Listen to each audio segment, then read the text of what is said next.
Day 26. We are halfway through Lent, and beginning with today, I'll be focusing on characters from the New Testament, starting with Matthew. Matthew is one of the four gospel writers. His name means gift of the Lord. He was also known as Levi, son of Alphaeus. From his previous background, we know that he was a tax collector called by Jesus to follow him.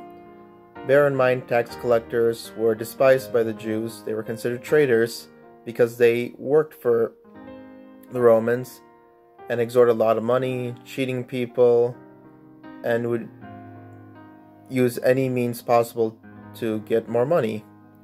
Regardless of that, Jesus calls him to be one of his disciples. One day, while Matthew was at his post, Jesus walks by, sees him, and calls him, saying, "Matthew, son of Alphaeus, follow me." At that moment, Matthew leaves everything behind: his power, wealth, his comfort, and follows Jesus. In turn, Matthew hosts Jesus at his house for a banquet. The Pharisees and scribes come by, accuse Jesus of eating with the tax collectors and sinners. At that moment, Jesus tells the Pharisees that healthy people don't need doctors, but sick people do. He has come to call the sinners, not the righteous. Afterwards, Matthew becomes one of the 12 apostles and writes one of the Gospels. The Gospel of Matthew is believed to be written for Jewish Christians, and there are 4 reasons. One is it points out that Christ is the fulfillment of Old Testament.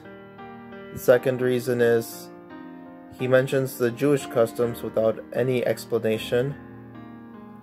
Third, he portrays Jesus as the new Moses and as new Solomon with the rebuilding of the temple. And the fourth is, when you look at the genealogy of Jesus in the first chapter of the Gospel of Matthew, Matthew traces the lineage of Jesus all the way to Abraham, then through David, then finally to Joseph, and of course to Jesus, thus showing his Jewish heritage, that he comes from the line of Abraham, and thus we can see from the Gospel of Matthew there are a lot of Jewish elements. So it really points out the fact that it's probably written for Jewish Christians. The symbol of Matthew is man. One thing we could learn from the life of Matthew is we are all sinners. We make mistakes, regardless of our background. Even if it's something shameful, God could still use that and transform it into something beautiful. And he could transfer each one of us to be a saint. And now not allow our sin to plague us, but rather allow ourselves to be transformed by his mercy, so that we may also in turn bring others back to him. Let's keep this in mind during the season of Lent. May God bless all of you.